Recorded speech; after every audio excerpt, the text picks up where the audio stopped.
it's not too windy and you can hear me because I'm filming outside, obviously. I just had physical therapy and I'm super sore today. Like, even when I got there, I was telling my PT that I'm hurting. I'm hurting today. My grandma gave me this hat. My grandma gave me this hat before she passed away, so I love it.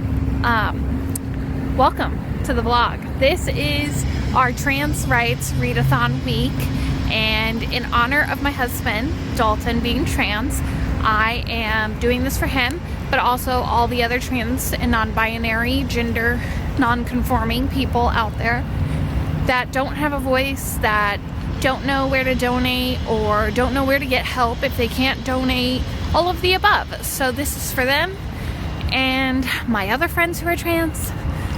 I'm just happy. I'm loving it. I finished Tentacles and Teeth, which is a monster romance, and it was very interesting. It was definitely different. I have never read monster romance. Please stop.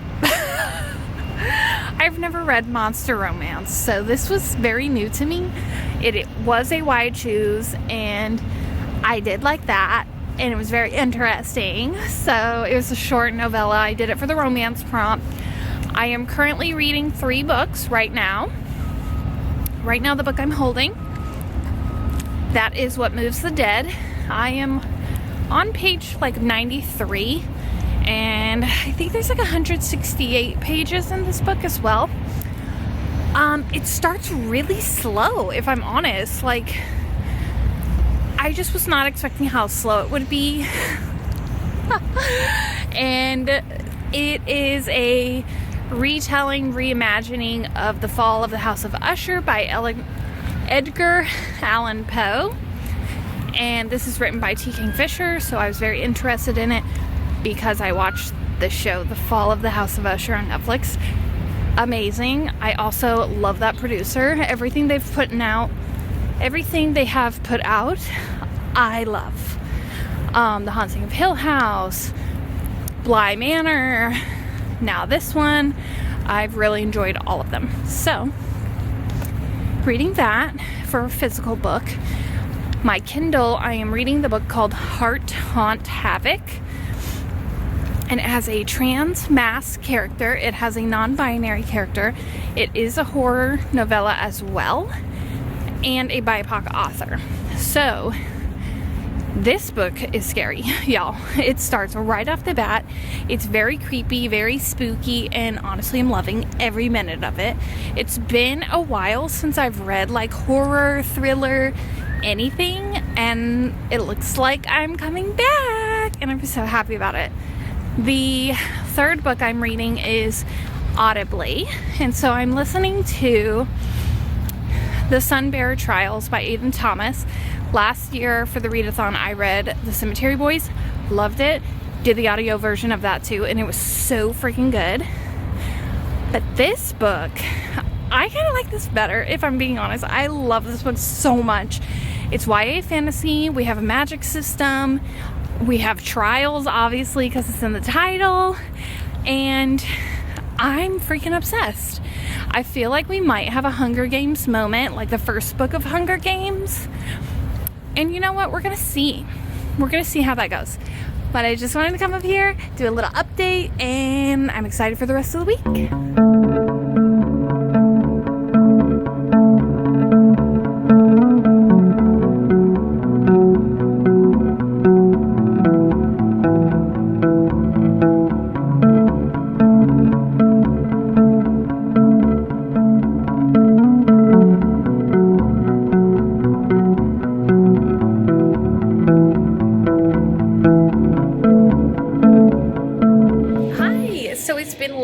Months since March. We are now in May, the last week of May, and I am finally updating and finishing out the Trans Rights Readathon vlog.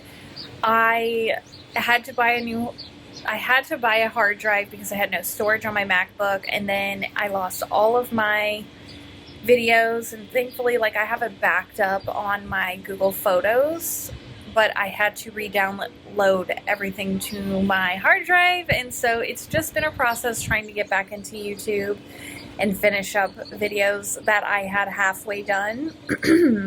So for the Trans Rights Readathon, I finished off with, so we talked about Tentacles and Teeth. I finished that, gave it 5 stars, and then I read Haunt Havoc, and I found out some crazy stuff about this author. This author was claiming to be a person of color. It turns out they are not a person of color. Don't even get me started.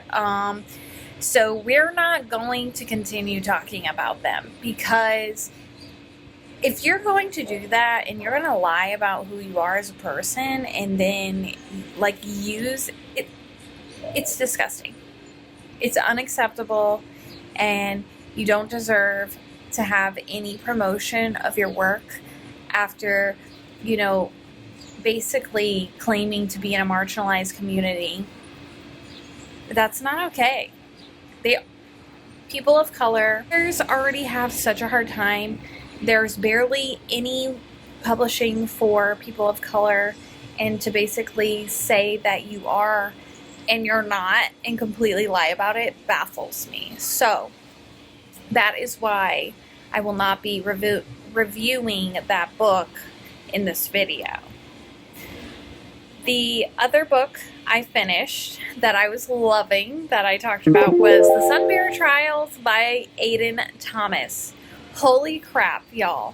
This was so good. I loved the fact of like the magic system. So you have like the jades, the golds, and then you have, I think there was like one other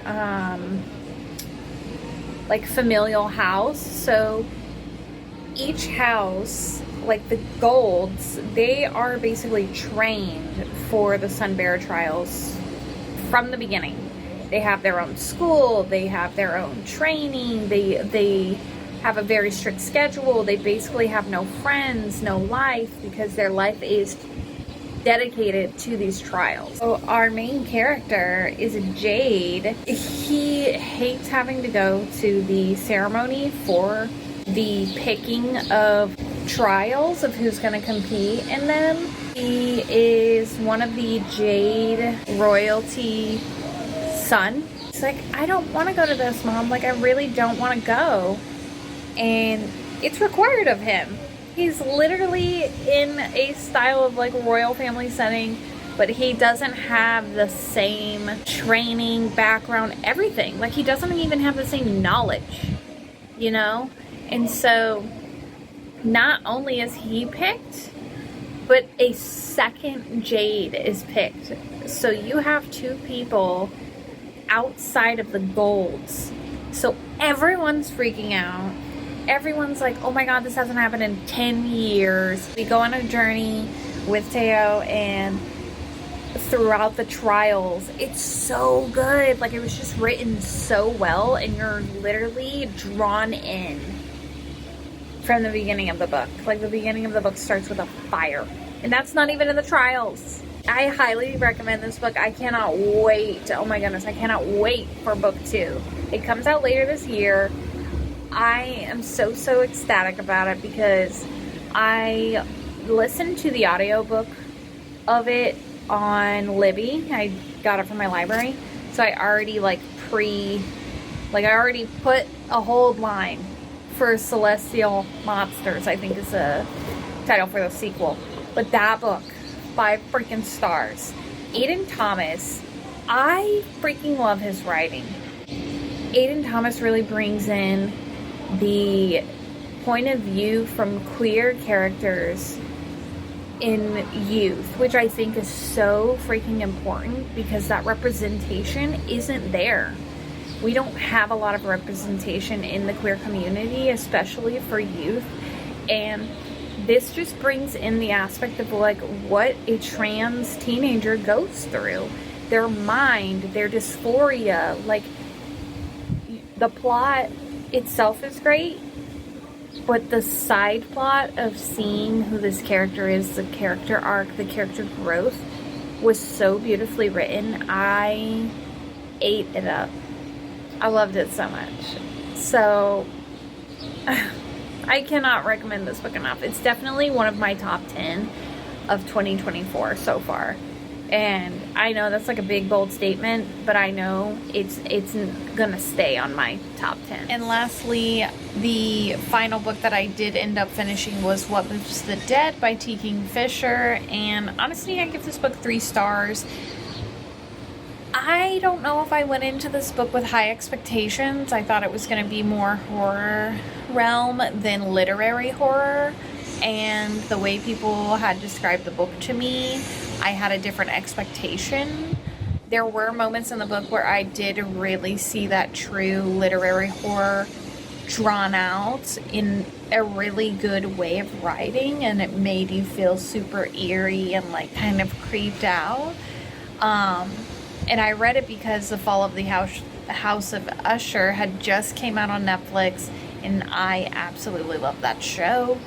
And the book just kind of left me feeling a little underwhelmed. So I don't know, maybe it just wasn't for me. I did end up buying the sequel because I wanted to see, like, you know, give second chance. I wonder if maybe the writing's just not for me, or this style of genre might not be for me.